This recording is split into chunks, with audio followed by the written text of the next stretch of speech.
Bienvenue sur le podcast Hajime. Nous, c'est Lisa et Anto, les fondateurs d'Hajime.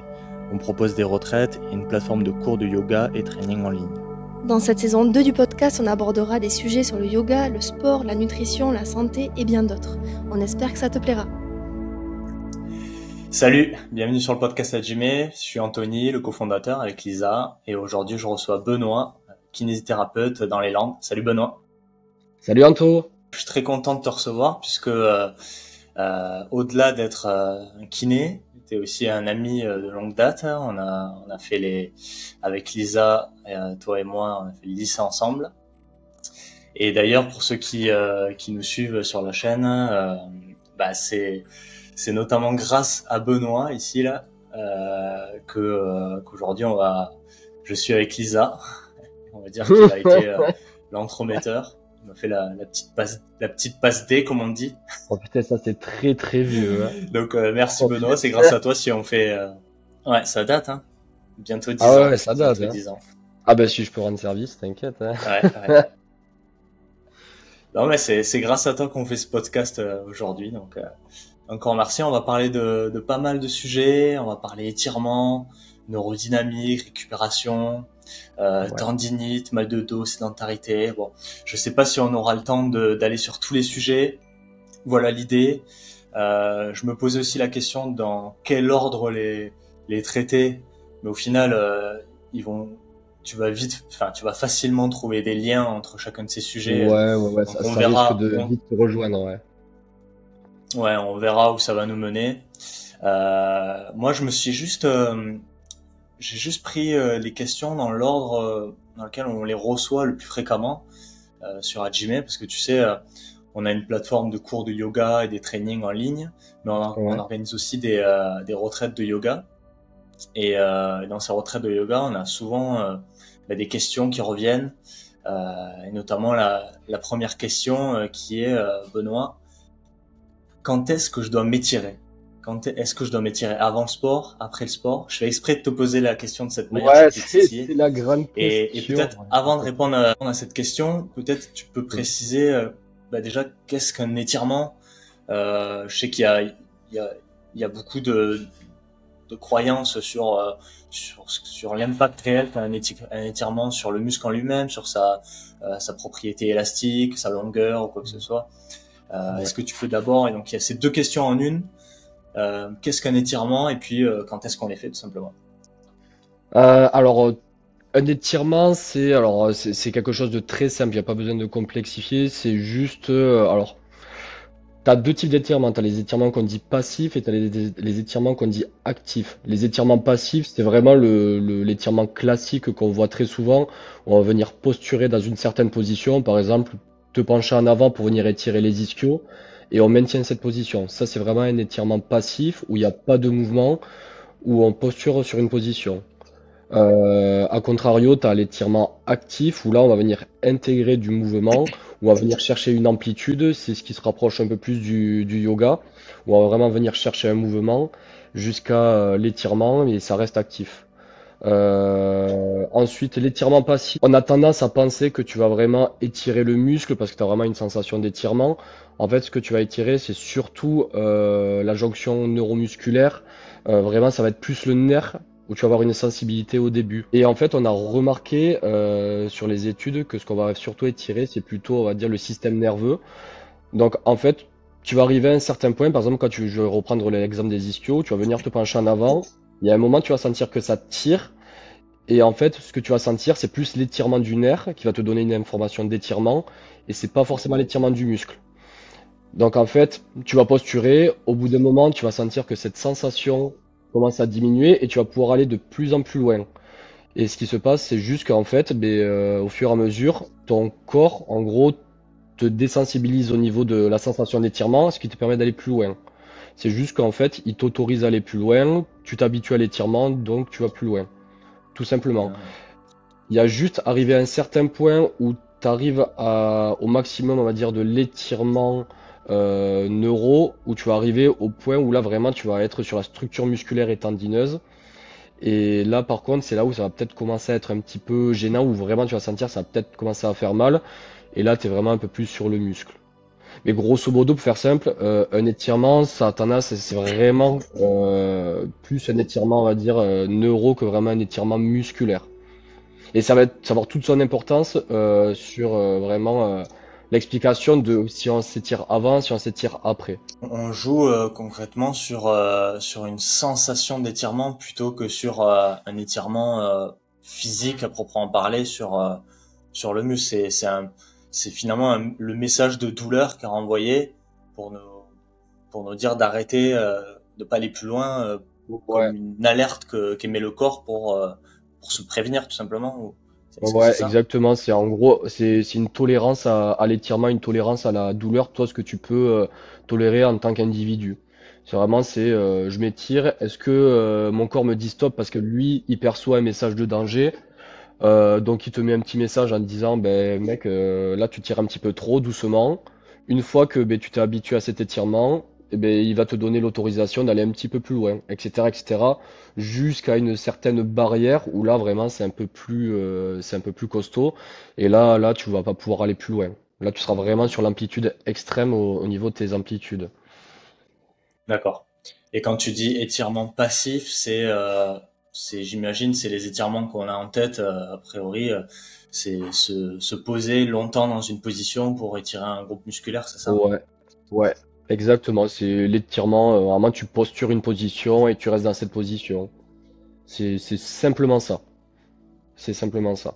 Et après, Ok. du coup, les étirements actifs, vraiment, ou à la différence des étirements passifs, tu vas avoir une notion de contraction musculaire.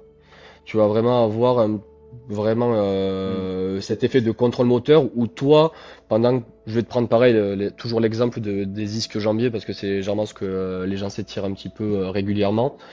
Tu vas te pencher en avant, donc au bout d'un moment, en te penchant en avant, tu vas sentir l'étirement et pendant cet étirement, tu vas continuer à descendre et là, en même temps que tu descends, tu vas avoir un contrôle au niveau du muscle, tu vas contracter le muscle pour freiner justement la descente.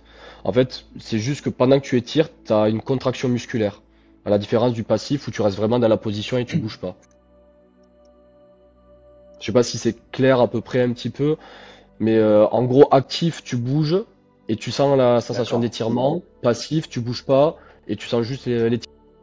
Ok, je comprends. Et du coup, si je reprends la question qui va te titiller un petit peu de quand les faire, est-ce que Ouais. tu peux nous en dire plus? Comment répondre en fait à cette question à quelqu'un qui vient et dit moi, je veux savoir si je dois m'étirer avant le sport, après le sport. Comment déjà tu construis la réponse sur ça? Ben, juste par rapport à ce qu'on a expliqué, si tu veux, donc si on part du principe que les étirements passifs, comme ça je vais te dire étirement passif avant-après, étirement actif avant-après. Donc si tu veux, les étirements passifs, si on part du principe que ça sert essentiellement ou uniquement juste à venir désensibiliser un petit peu l'information nerveuse, de venir faire ça avant, c'est pas forcément très intéressant. Parce que à part venir te désensibiliser un petit peu et te diminuer les douleurs, bah en fait, t'as pas un échauffement musculaire. Si tu t'apprêtes à faire un effort derrière, t'as, en fait, t'as le muscle qui est pas forcément préparé à faire l'effort. Je mets de côté un petit peu les cas particuliers, par exemple dans le monde du sport, style les danseuses, les gens qui ont besoin de ou les gymnastes hein, qui ont des besoins de grosses amplitudes, où là, elles vont beaucoup s'étirer avant. Mais je veux dire, dans le cadre un petit peu de la santé, un peu monsieur tout le monde, il y a une étude, bon après c'est les études scientifiques, faut pas le prendre comme tout noir, tout blanc. C'est toujours, faut vraiment prendre ça de façon générale et contextualiser en fonction des personnes. Grosso modo, t'as l'étude qui a montré que les étirements passifs avant, ça pouvait diminuer la fonction musculaire. Grosso modo, en fait, si tu t'étires avant pendant à peu près 20 minutes, tu as une diminution de la fonction musculaire. Ok. Donc, ce qui pourrait même éventuellement diminuer les performances chez une personne qui souhaiterait voilà, performer ou faire une compétition derrière. Mais c'est là où je te dis où il faut contextualiser dans le sens où t'as des grands sportifs, par exemple, qui ont toujours été habitués et qui ont une routine à s'étirer un petit peu avant un effort. Et pour autant, ils ont toujours performé. Et de venir leur dire, ben ouais mec, viens plus t'étirer parce que apparemment il y a une étude qui a montré que t'as une diminution de l'activité musculaire. Bah, psychologiquement, tu vois, ça peut aussi influer et être même peut-être plus délétère que de le laisser s'étirer avant. Ouais. Donc c'est là où il faut que tu prennes en compte un petit peu la personne que tu as en face de toi. Mais grosso modo, dans tous les cas, s'étirer avant, personnellement, je trouve pas que ce soit une bonne chose parce que tu te prépares pas à l'effort que tu vas faire après. Si tu vas courir et que tu fais juste de l'étirement passif, tu fais pas monter le cardio, tu fais pas travailler la fonction musculaire, tu étires juste un muscle de façon passive, il n'y a rien qui se passe. Donc c'est pas intéressant, tu augmentes même potentiellement les risques de blessure. Parce qu'il y avait aussi ça hein, dans l'idée de beaucoup de personnes qui est que s'étirer avant un effort, ça réduirait, enfin, et s'étirer longuement, donc un étirement passif avant un effort réduirait le risque de blessure. Donc non seulement c'est pas le Non, cas, mais en plus ça serait contre-productif parce que ça, même s'il n'y a pas de perte de performance, si on va pas chercher la performance, ça a pas ouais, d'effet bénéfique. Donc aucunement. est-ce que les étirements actifs seraient plus indiqués pour ça ou est-ce que Ouais, ouais, clairement. Clairement, les étirements actifs, ben là, tu vas vraiment chercher une contraction musculaire, donc tu vas avoir une augmentation de la température au niveau du muscle, tu vas te faire travailler un petit peu le cardio, donc ça te prépare déjà plus à ce que tu vas faire derrière. Dis-toi qu'avant un effort, quand on parle vraiment d'échauffement, c- ce qu'il faut faire généralement, c'est te rapprocher de la pratique que tu vas faire en le faisant un peu moins fort. Si tu vas courir, bah, tu fais soit des petites gammes athlétiques ou tu fais un petit footing à faible intensité. Si tu fais du yoga, tu vas commencer à faire des petits étirements actifs où tu vas chercher certaines postures mais légères. Je sais pas, tu vas faire de la musculation, euh, tu vas, tu vas faire exactement ce que tu as prévu de faire, mais avec des barres un peu moins chargées ou des haltères un peu moins chargés. En fait, il faut juste que tu prépares à l'effort que tu vas faire, tout simplement. Et les étirements actifs, tu vas avoir un échauffement musculaire, tu vas avoir une montée un petit peu du système cardio-respiratoire, donc c'est beaucoup plus intéressant que les étirements passifs. et alors après l'effort, qu'est-ce qu'on fait on Alors, utilise après cet l'effort, étirement passif ou pas? alors, cet étirement passif, alors je te dis un petit peu ce que moi j'entends souvent aussi. Avant, les gens ont tendance à penser que les étirements passifs, ça limite la survenue de courbatures après l'effort. Donc ça, c'est totalement faux dans le sens, une fois que tu as fait ton sport, que tu as les courbatures, ben, les courbatures, enfin, ce sont des micro-lésions que tu as fait pendant l'effort. Donc les micro-lésions, une fois qu'elles sont là, elles sont là. À part attendre que ça cicatrise naturellement, de venir et s'étirer dessus, ça va pas changer grand-chose. La seule chose que ça va changer, c'est que si tu t'étires de façon passive, tu vas peut-être diminuer la sensation de douleur liée à la courbature. Donc en fait, tu as des courbatures, tu as un petit peu mal, tu t'étires, tu as un petit peu moins mal, mais ça va rester du court terme. Donc pourquoi pas après l'effort? Si toi tu aimes t'étirer et que ça te diminue les sensations de douleur, pourquoi pas? Mais ça va pas diminuer la courbature en elle-même. Et Ok. juste, et directement après un effort, ça peut être sympa, mais c'est plus, on va dire, dans un contexte de retour au calme. Imagine, t'as fait une grosse compète, t'as bombé, t'as fait monter le cardio. Au lieu de t'arrêter directement, de t'asseoir, boire ton eau, ben, tu finis par une petite séance d'étirement pour faire une transition entre l'actif et vraiment le repos strict. Ça peut être sympa aussi. Mais en fait, il faut voir les étirements passifs, on va dire plus comme un outil de confort que vraiment comme un outil d'optimisation de performance ou d'optimisation de santé. D'accord. Ouais, tu vois, je blablate beaucoup autour des étirements passifs, mais en fait, si on résume ça à quelque chose de simple, faut que ça reste du confort. Mais voilà, surtout pas avant un effort. Et est-ce qu'il y a une notion de danger dans le sens où tu vois, j'allais rebondir sur ce que tu dis, j'avais entendu ça, que les étirements passifs ne réduisaient pas les courbatures. Et c'est vrai qu'en termes de sensation, on pas affaibli, mais endommagé de manière naturelle, quoi. Ces micro-lésions dont tu parlais. Ouais, en fait, grosso modo, si tu veux, alors deux choses. Donc, sur la courbature, alors ce qui peut être intéressant en tout cas, il y a des études qui ont montré que par exemple, si toi tu croyais fortement que les courbatures, que les étirements passifs te diminuaient les courbatures, en fait, ils ont comparé deux populations. Ils ont comparé des gens qui avaient des croyances autour des courbatures, comme quoi ça diminuait, des étirements comme quoi ça diminuait les courbatures et des gens, bon, lambda, qui n'ont pas forcément cette croyance. Et les gens qui croient fortement que les étirements diminuent les courbatures ont moins de sensations de courbatures que les autres. Donc, pourquoi pas, tu vois, chez les gens qui pensent vraiment que ça diminue les courbatures, honnêtement, c'est toujours bon à prendre, hein. Si tu douilles moins après un entraînement, pourquoi pas, hein. Mais c'est là où tu as dit que pourquoi pas s'étirer pour diminuer la sensation de courbature pour ensuite faire un effort intense. C'est là où il faut faire un petit peu attention dans le sens où si tu as des courbatures, c'est que généralement une courbature c'est des lésions musculaires. D'arriver jusqu'à une lésion musculaire, c'est que tu as mal géré ton entraînement. Des petites courbatures, c'est ok. Vraiment, c'est que tu as bien travaillé, que que t'es allé au-delà de tes capacités musculaires, donc il y a eu des lésions. Des trop grosses courbatures, vaut mieux calmer le jeu un petit peu derrière. Faut continuer à bouger, ça c'est hyper important, mais d'aller faire un entraînement intense sur un entraînement intense, ça je déconseille quand même, hein. Vaut mieux laisser un petit laps de temps quand même que les Ouais. courbatures diminuent, te les gérer en étirant, en faisant ce que tu veux, hein, mais laisser quand même un petit laps de temps entre deux étirements, deux entraînements intenses. Ok, c'est super clair. Non, franchement, je comprends qu'il y a une notion de confort, c'est-à-dire, faut pas forcément enlever les étirements passifs de sa routine, puisque c'est un outil qui permet de moins ressentir cette douleur des courbatures, qu'il faut bien Ouais, sûr gérer avec l'intensité des entraînements qu'on fait. Mais par contre, faut pas croire que ça va nous aider pour la récupération musculaire en tant que telle. ouais, ouais, Et, exactement. et, et tu vois, ça me fait rebondir sur un sujet parce qu'on parle d'étirement là pour étirement passif pour la récupération, donc après l'effort. Euh, mais si moi je veux faire des séances d'étirement passif dédiées pour Mm. gagner en amplitude de mouvement, Ouais, on a plusieurs exemples. Tu vois, l'exemple le plus connu, je veux améliorer ma foulée, donc je vais étirer mes ischios. Ou en yoga, il y a beaucoup de positions qui nous demandent une ouverture d'épaule pour atteindre certaines positions. Je pense au pincha.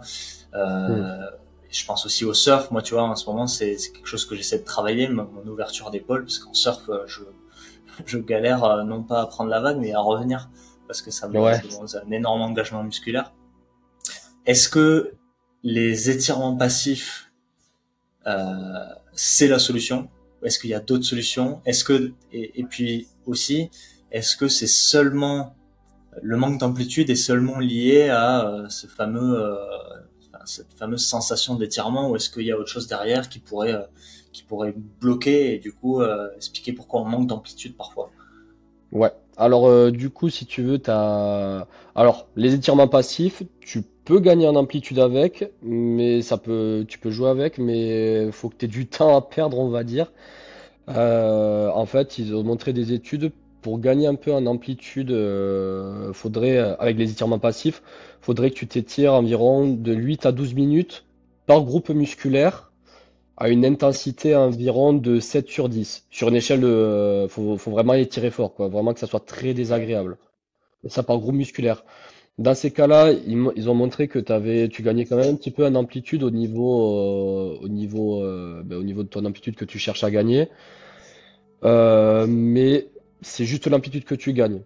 Là où je veux en venir, c'est que en fait, tu vas gagner de l'amplitude, mais tu gagnes pas au niveau de la mobilité. En fait, c'est là où on va aussi parler un peu de mobilité. C'est que en fait, tu as beau gagner de l'amplitude, mais l'amplitude que tu auras gagnée, tu n'auras pas forcément trop de contrôle dessus. Je sais pas si tu vois ce que je veux dire. Si, si, ouais, En fait, tu débloques en faisant des étirements passifs une nouvelle amplitude, des nouveaux degrés de liberté, on va dire. ouais, Mais t'as pas forcément la force nécessaire d'un point de vue exactement. musculaire La pour force être et le stable contrôle musculaire. et c'est pour ça d'ailleurs que tu disais que faire des étirements passifs aussi avant un effort qui va finalement te débloquer une certaine amplitude euh, alors que t'as pas forcément ce contrôle pourrait potentiellement créer certains dommages. Enfin, je Ou- pense par Ouais, exemple, certainement. j'ai souvent entendu des personnes me dire, moi je suis trop souple, du coup j'ai beaucoup de blessures, tu vois, je me disloque beaucoup l'épaule, etc. Est-ce que c'est lié ou est-ce que on parle de deux sujets différents? Ouais, c'est un peu deux sujets différents. T'as des gens qui génétiquement ou naturellement ils sont hyper laxes, donc ils ont une très grande souplesse, que ce soit au niveau musculaire et même au niveau ligamentaire, hein, c'est pas que les structures musculaires. C'est juste qu'ils ont des fortes amplitudes, c'est purement génétique. Et eux, ils ont des risques un peu plus importants de venir se faire tout ce qui est entorse ou des choses comme ça. C'est parce que ils sont tellement laxes que ben, t'as les Ouais. articulations qui partent un petit peu dans tous les sens, donc t'as un risque de blessure accrue. Ça peut être compensé potentiellement un petit peu justement par un travail de renforcement et de contrôle musculaire. Mais voilà, quelqu'un comme toi et moi qui voilà qui n'aura pas d'hyperlaxité ou quoi que ce soit, en fait, si on cherche à gagner de l'amplitude, faut qu'on travaille cette amplitude, mais faut qu'on travaille sur cette amplitude aussi le contrôle musculaire et le renforcement musculaire sur cette amplitude. Parce que tu auras beau gagner une amplitude de façon passive, si tu n'arrives pas à maîtriser un petit peu cette amplitude, bon après c'est pas forcément non plus bénéfique. Je prends le type, je sais pas, ben, comme tu dis, hein, au niveau du surf ou au niveau du yoga, où si tu dois par exemple maintenir une posture en fin d'amplitude de yoga où tu es vraiment sur des amplitudes très très grandes, ben, tu as plus de chances de te casser la gueule ou de te faire mal si tu maîtrises pas ton amplitude. Ouais, je vois. Je vois. Ça, Et, ça arrive souvent. Tu vois, il y a une posture qui s'appelle le pincha. Où en mm, gros, tu fais un équilibre, t'es sur les avant-bras et pour être bien droit, faut que t'aies une bonne, ou en tout cas bien placé, faut que t'aies une bonne ouverture d'épaule.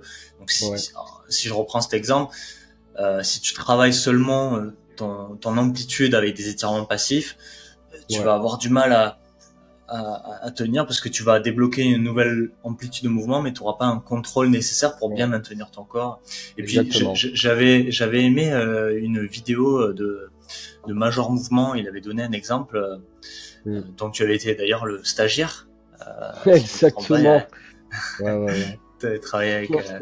avec lui. Et il donnait l'exemple de la foulée, donc beaucoup de gens qui font des étirements passifs pour au niveau des ischios. Et en Mm. fait, cette nouvelle amplitude de mouvement, ça te donne pas forcément le contrôle pour, tu vois, tu vas envoyer ta jambe plus loin, mais tu auras pas forcément le contrôle moteur nécessaire pour freiner ta jambe déjà Ouais. au moment où tu l'envoies, et aussi pour la ramener très fort pour justement augmenter ta foulée, parce que tu auras juste eu ces degrés de liberté en plus sans contrôle. Donc il y a du renforcement ajouté là-dedans, c'est ça que tu... Et est-ce que ça veut Ouais. dire qu'il faut faire et des étirements passifs et à côté du renforcement, ou est-ce qu'il y a d'autres moyens de pouvoir augmenter justement ces amplitudes? L'amplitude? Bah, honnêtement, si tu veux aller au plus vite, alors pour moi, hein, si tu veux aller au plus vite, c'est carrément faire du renforcement sur les amplitudes extrêmes. C'est par exemple, si tu veux gagner au niveau des ischios derrière, tu fais du soulevé de terre, tu fais du deadlift, où tu vas vraiment chercher un étirement musculaire avec du poids et avec du mouvement, vraiment en fin d'amplitude. Alors sans aller jusqu'à la douleur, il faut que ça soit progressif dans tous les cas, et j'insiste bien sur le mot progressif. Faut aller chercher des amplitudes avec un peu de poids et avec du mouvement. Ça, c'est très très très important. Ou Est-ce que alors, c'est ou alors tu peux. des... Ouais. Enfin, est-ce que c'est le poids, il est nécessaire? Est-ce que c'est important de rajouter un peu de charge justement pour pour que le muscle s'adapte C'est- ou... Ouais, ouais, ouais. Si tu veux, le muscle, même le corps entier, hein. Le corps entier, en fait, c'est juste la résultante des contraintes que tu lui appliques. Ça veut dire que, en fait, ton corps va s'adapter à la charge que tu lui mets. Donc plus tu lui mets de charge, plus il va pouvoir s'adapter. Alors de façon progressive, toujours, là, j'insiste, mieux il va pouvoir s'adapter à la contrainte. Donc si tu mets du poids, tu auras une meilleure modification au niveau de tes tissus. Bien, ça dépend de tes capacités. Par exemple, une personne qui a jamais fait trop de sport, de muscu, etc. Tu peux lui mettre une barre pas du tout chargée ou alors à poids du corps, elle aura des adaptations qui sont quand même assez importantes.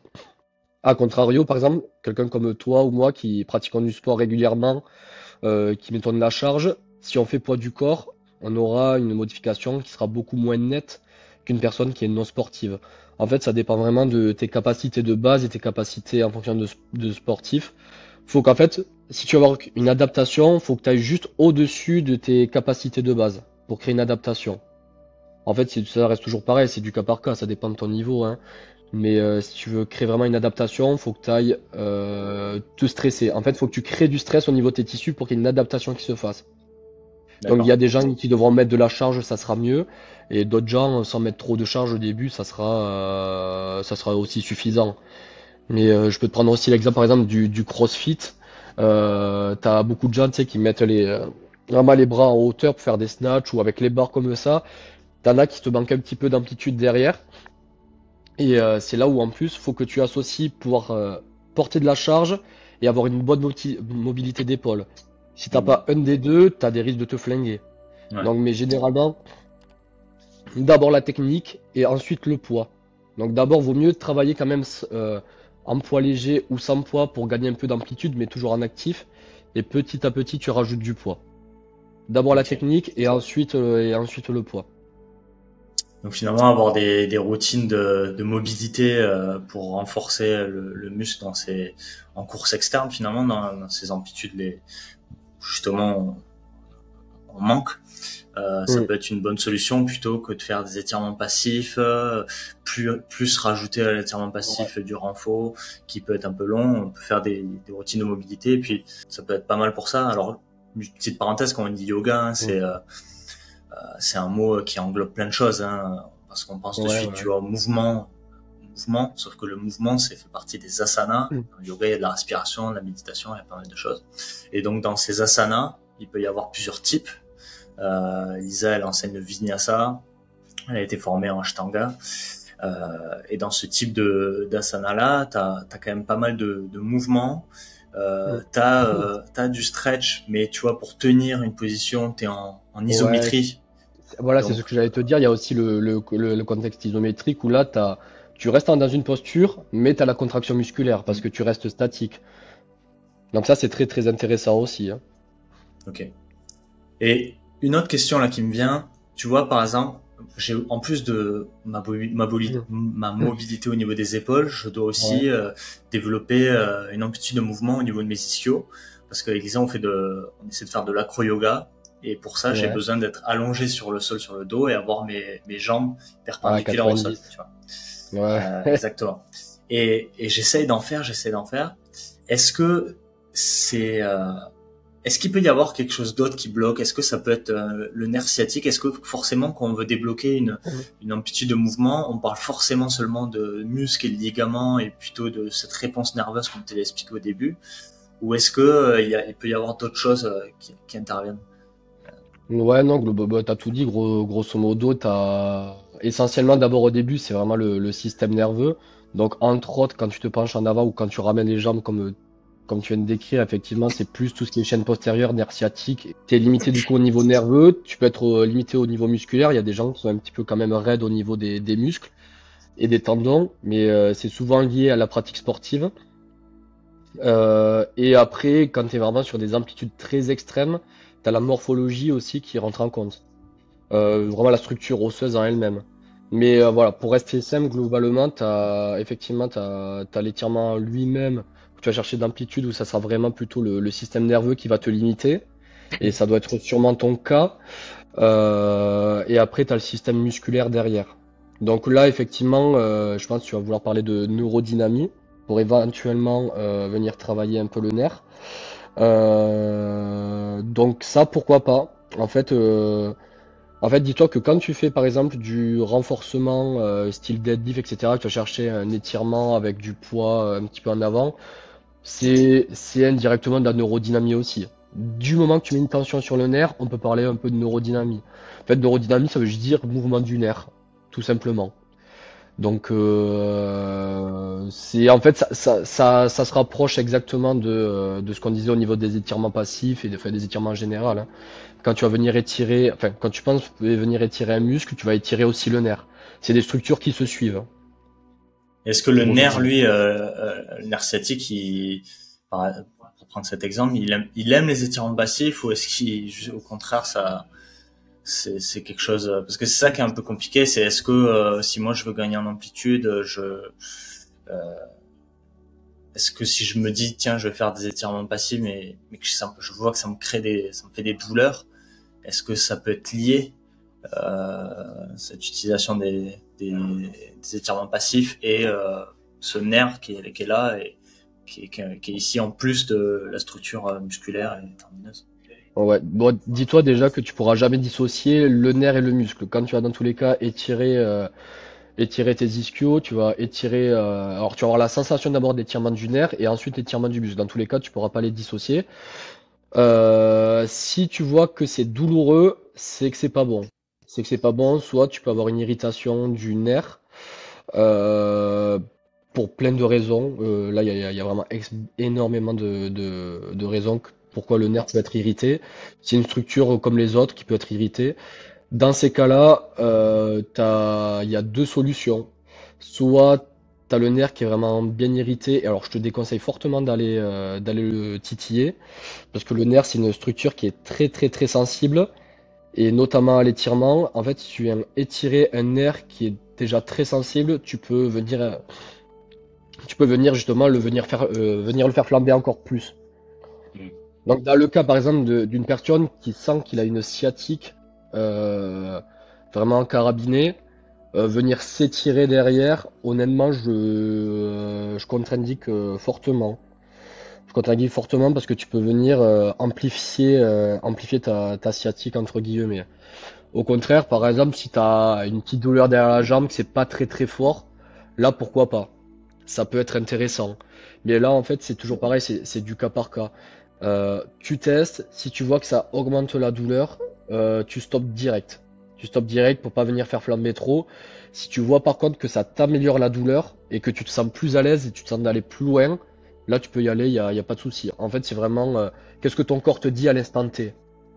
Si tu vois Ouais. que si tu vois que vraiment tu es à l'aise et que ça te diminue la douleur, tu continues. Si tu vois que ça t'augmente la douleur, tu arrêtes tout de suite. En yoga, on parle souvent, tu sais, de se reconnecter à soi. Moi, ça Ouais. m'a longtemps pas parlé parce que c'est très, très flou pour moi, Mm. ce type de phrase, se reconnecter à soi, reconnecter son corps et son esprit. Ça a toujours été C'est très ah, flou pour moi. c'est très C'est très, philosophique. Après, tu peux le faire.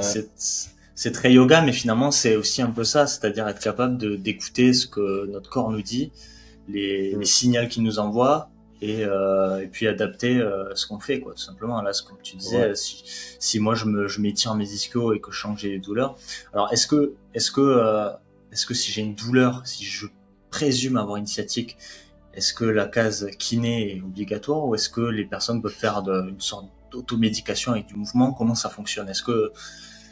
Qu'est-ce que toi c'est quoi ta vision là-dessus? Alors, en fait, ça dépend. C'est toujours pareil, ça. Je vais te dire tout le temps, ça dépend. En fait, si c'est une petite douleur, on va dire, euh, généralement, ça évolue naturellement bien dans 80% des cas. Donc, à la limite, tu peux attendre un petit peu, tu marches, etc. Tu vois si ça s'améliore ou non. Si ça s'améliore, tant mieux, tu reprends tes activités naturellement, progressivement. Si toi, personnellement, tu sens que vraiment ça te gêne ou quoi que ce soit, bon, je conseille quand même d'aller consulter. Alors, généralement, d'habitude, le médecin en premier, qui lui, en fonction de ce qu'il voit, de ce qu'il diagnostique, redirige plus ou moins vers le kiné. Mais la sciatique, c'est vraiment on va dire un petit peu le fourre-tout de la douleur de la fesse, tu vois. C'est vraiment le truc qui est surdiagnostiqué, mais qui est mal diagnostiqué. Je veux dire qu'en fait, il y a beaucoup de gens qui pensent avoir des sciatiques, mais c'est pas des sciatiques. Tu peux avoir, en fait, la sciatique, pour faire simple, en fait, ça veut juste, c'est même pas une pathologie, c'est juste un symptôme qui veut dire douleur derrière la jambe. Et en fait, une douleur derrière la jambe, ça peut être beaucoup de choses. Ça peut venir des lombaires, ça peut venir de la hanche, ça peut venir de beaucoup de choses. Donc, si vraiment c'est juste une petite gêne à la fesse, au dos, un peu derrière la jambe, que c'est pas très carabiné, bon, tu attends 1, 2, 3 jours voir si ça se calme. Si tu vois que ça augmente au fur et à mesure, là, vaut mieux aller consulter. Consulter, que le bilan, que le médecin ou le kiné ensuite te fasse un bilan, être sûr de si c'est une sciatique, si c'est les lombaires, si c'est une hanche, bon bref. Là, faut une évaluation et en fonction, tu auras le traitement adapté. Mais si c'est une sciatique avérée, faut voir est-ce que la sciatique vient des lombaires, vient de la fesse, si c'est juste le nerf qui est irrité. En fait, t'as plein de possibilités. Mais D'accord. honnêtement, dans la majeure partie des cas, ça reste bénin et ça nécessite pas forcément de gros traitements. Si tu vois qu'il y a quelqu'un qui a déjà eu une sciatique, qui a déjà consulté un kiné, qui a déjà tous les conseils de son kiné ou de son médecin, généralement, il n'a pas forcément besoin de reconsulter, il sait quoi faire. Moi, je sais que mes patients, j'ai tendance à beaucoup les autonomiser et à leur montrer, à les expliquer sur quoi faire exactement en cas de sciatique. Je leur dis, si vraiment vous galérez, vous revenez me voir. Mais le but, c'est que la personne soit autonome et soit pas dépendant Hmm. ensuite du thérapeute. Et ça, c'est pour le correctif. Et pour le préventif, est-ce qu'on peut prévenir des sciatiques avant même d'en avoir? Est-ce que le mouvement, c'est le remède pour ça? Ou est-ce que Ouais, non, pas vraiment? alors le préventif, c'est toujours délicat en médecine, le préventif. Le préventif, alors moi je vais te dire pour moi, hein, vraiment, le préventif, que ça soit sur le corps, sur la santé en général, il n'y a pas de traitement miracle. Le plus simple, c'est bien dormir. Ça, je le mettrai en premier. Vraiment bien dormir. Ensuite, bien manger, bien bouger régulièrement et être bien au niveau psy. Vraiment avoir un moral, être positif, être dans un contexte psychosocial qui est good mood, quoi. Vraiment être entouré des bonnes personnes. Être heureux dans ta vie, quoi. Ça c'est vraiment les quatre piliers d'une vie en bonne santé qui va te prévenir de généralement des troubles et des douleurs ou de pathologies particulières. Après, ça peut te tomber sur la tronche, même si t'as fait tout le meilleur de toi-même pour éviter ça. Mais en préventif, il n'y a rien de mieux que de venir bien dormir, bien manger, de bouger régulièrement et d'être heureux. Vraiment, honnêtement, tu peux pas mieux faire. C'est Il y les a pas de classiques, traitement miracle. c'est les grands classiques et finalement qui sont les plus efficaces. On a beau inventer tout un tas de remèdes, que ce soit pour de la récupération ou quoi, finalement ces piliers-là, Ouais, non, c'est ce il y qui a pas plus réussit. simple. Ouais. Et chez le sportif, c'est pour ça qu'on parle de tout ce que est étirement courbature. C'est aussi savoir s'écouter et savoir gérer son volume d'entraînement. Par exemple, les gens qui ont tendance à beaucoup faire et être assez accro au sport, c'est des gens qui ont tendance à se péter assez régulièrement parce que justement, ils pensent qu'en faire trop, ça va permettre de justement s'adapter et performer et de prendre plus vite. Sauf que le corps, c'est un tissu vivant, il a aussi besoin de repos pour se reconstruire, d'où le sommeil. Si t'en fais trop, ben, t'as besoin aussi de nutriments pour reconstruire un petit peu ce que t'as pété. Donc tout ce qui est protéiné, les glucides, etc. Pour refaire un petit peu les réserves. Et le volume d'entraînement lui-même où si tu dépasses une certaine quantité d'activité physique ou de contraintes que tu mets sur ton corps, ben, tu peux arriver jusqu'à la blessure. Donc c'est là où il faut que tu saches écouter un petit peu les signaux d'alerte, enfin les signaux d'alerte, pour pas passer de l'autre côté et pas arriver sur du surmenage. Donc l'activité physique où vraiment tu gères ton volume d'entraînement, l'alimentation où tu manges équilibré et tu manges en fonction de tes besoins sportifs éventuellement, hein, et le sommeil. Et le sommeil qui est pour moi vraiment la pierre angulaire de tout. Honnêtement, c'est très sous-coté. C'est vraiment très sous-coté le sommeil. Ouais. Et il y a de plus en plus de solutions qui existent. Moi, je m'intéresse à une solution là. Je vais essayer de la mettre en place là pour optimiser son sommeil. On se rend compte, enfin, on le sait, hein, mais on a même en étant en le sachant, j'ai du mal à trouver Mm. ce mot. On le néglige. C'est pas un truc. Tu vois, on sait très bien qu'il faut pas regarder nos écrans avant de se coucher. On le fait. Tu vois, Ah, c'est c'est quand difficile, même des hein? classiques. C'est pas facile. Avoir Ah une non, aujourd'hui, routine. c'est difficile. Avec Lisa, on met en place une routine pour aller se coucher. Ouais.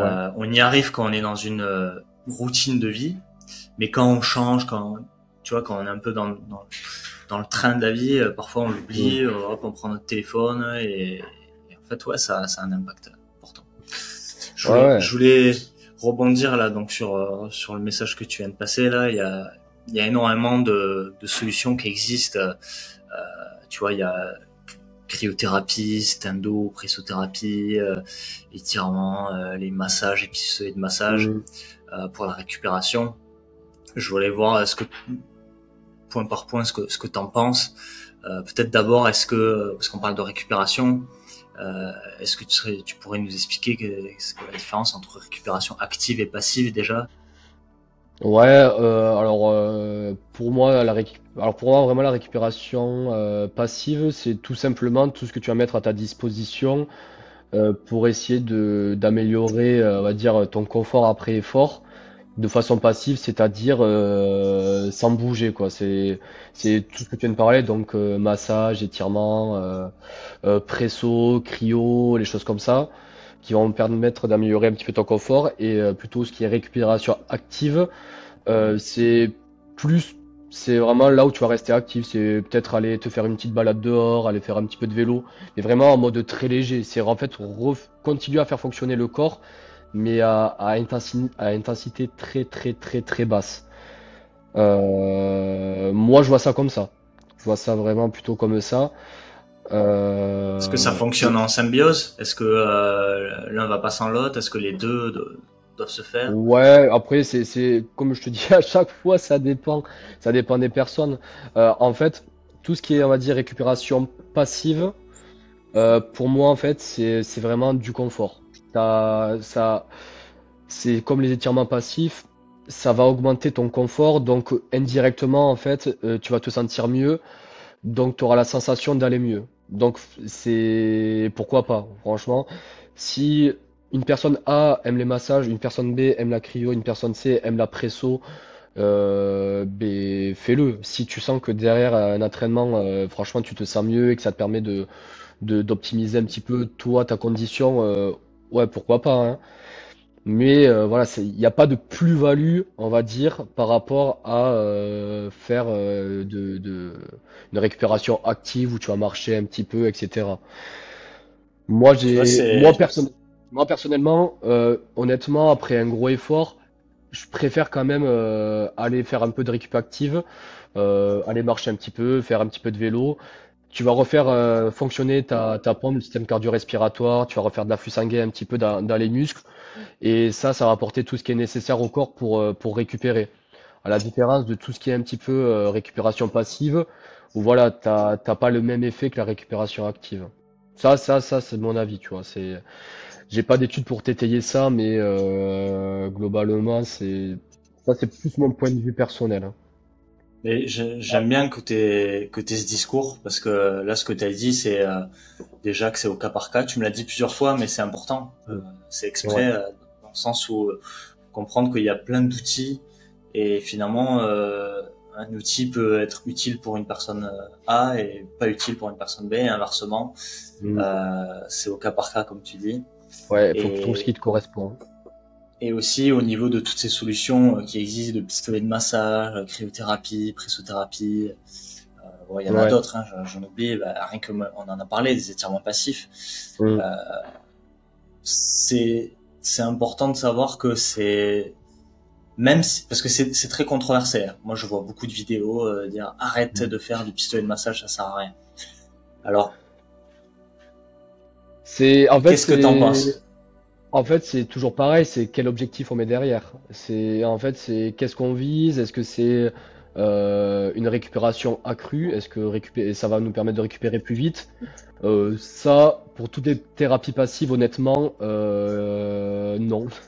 Ça, en fait, j'englobe tout là-dedans. J'englobe Hmm. tout là-dedans.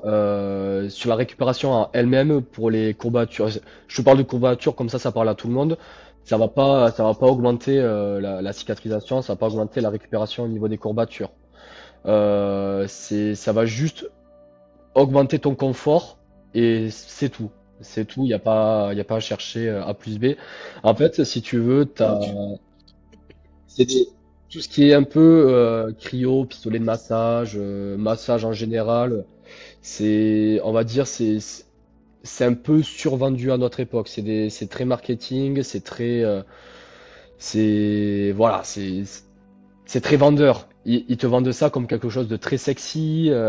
Ça améliore la récupération, ça détoxifie, je sais pas. En fait, ils te donnent plein de propriétés, mais qui sont basées sur pas grand-chose.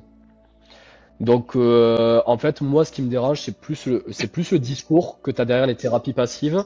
Ils vont te dire que c'est vraiment l'outil miracle qui va te permettre d'augmenter tes performances, de la récupération, etc.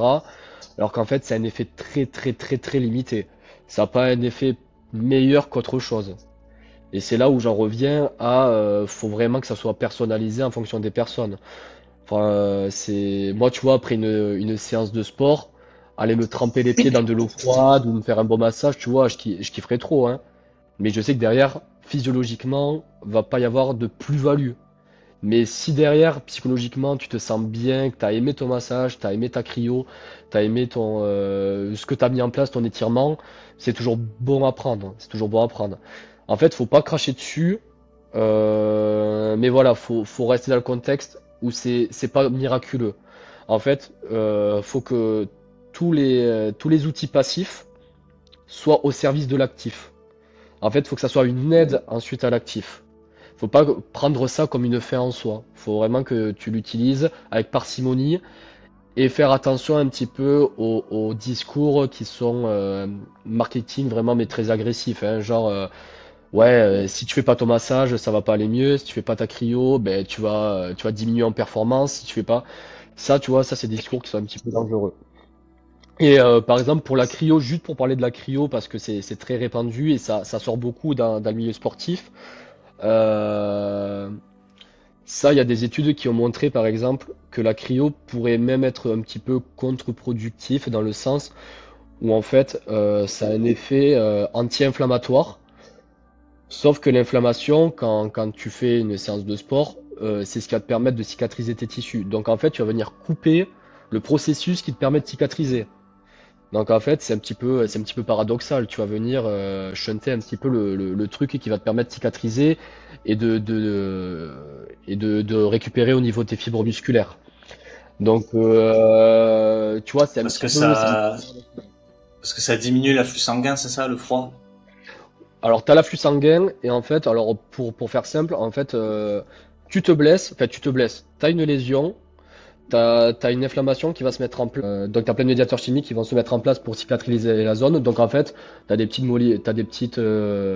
molécules qui vont venir grignoter le tissu qui a été lésé pour ensuite reconstruire du nouveau tissu. Et ensuite, c'est ça qui fait que t'as un muscle plus fort, plus résistant et plus puissant. Sauf que quand tu mets de la glace, et c'est pareil pour les anti-inflammatoires voie orale, hein, je parle d'anti-inflammation de façon générale. En fait, tu vas limiter ces médiateurs. Donc en fait, l'inflammation va moins bien se faire et donc le processus de cicatrisation va moins bien se faire. Donc au final, tu limites un petit peu la récupération musculaire. Donc en fait, le faire à chaque fois, c'est pas la solution, voire je pense pas que ce soit intéressant. Par contre, par exemple, faire de la cryo ponctuellement après une très très grosse compétition. Imagine, tu t'es préparé pendant 6 mois pour faire une énorme compète que t'attendais, je sais pas, un marathon, un Ironman, ce que tu veux, hein. Ben là, pourquoi pas le faire après? Tu t'es tué à la tâche, tu te fais ton confort derrière, hop là t'es bien. Mais venir faire de la cryo, par exemple, après chaque séance que tu fais, honnêtement, je pense que tu limites un petit peu, tu limites quand même ta récupération. Il faut que ça reste ponctuel.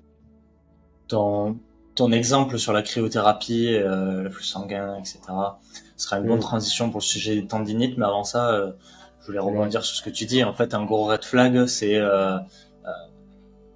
une entreprise ou une personne qui te vend une solution comme la solution miracle à un problème. Ouais. La solution n'existe pas, le miracle non plus. Alors, ce que Non, je la crois. solution miracle n'existe pas. Euh, Mm. mais il y a le juste milieu entre c'est pas parce que la solution miracle n'existe pas qu'il faut balancer tout ça à la poubelle. Il y a un juste milieu. Exactement. Il faut pas l'utiliser comme étant la solution à notre problème de récupération, mais il faut pas forcément le jeter. Si ça nous fait du bien, ça serait idiot Mm. de ne pas le faire. Ouais. Et moi, il y a un autre sujet là euh, auquel je pense, tu vois, qui est peut-être pas, qui sort un petit peu de partie cartésienne, qui est que Mm.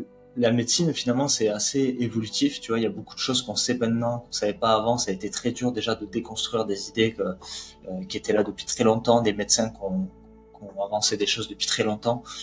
Euh, mais du coup, je me dis que ce qu'on sait aujourd'hui sur ces domaines-là, par rapport à des études, à la littérature scientifique sur ces Mm. sujets-là, pour moi, j'ai l'impression que ça peut aussi encore évoluer. Peut-être que dans quelques années, on se dira que ces solutions qui donnent un effet bénéfique court terme, eh ben, nous ont libéré une endorphine qui a permis une récupération. Je sais pas, je dis n'importe quoi, mais ce que je veux dire par là, c'est que il y a la partie, pour moi, étude scientifique, mais il y a aussi la partie ressenti.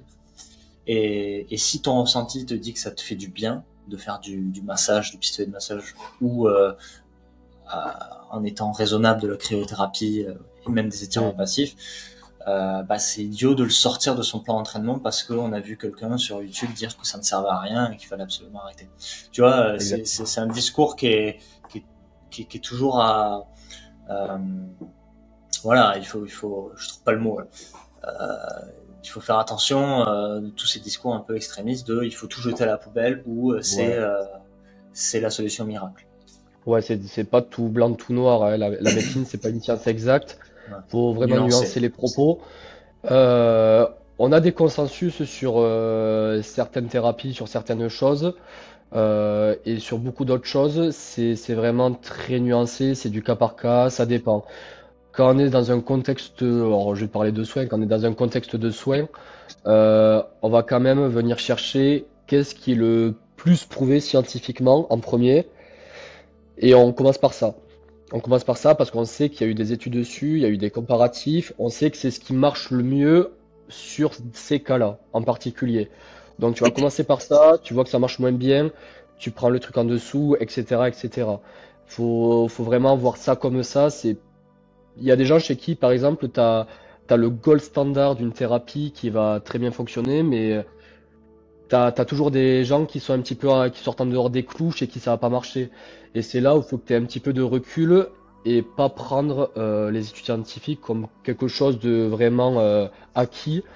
Il faut toujours avoir du recul sur ce qu'on voit, sur ce qu'on lit et adapter en fonction de la personne.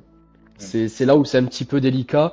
Et ouais, comme tu disais, hein, les gens qui ont des discours très très nets, très secs sur certains trucs, généralement c'est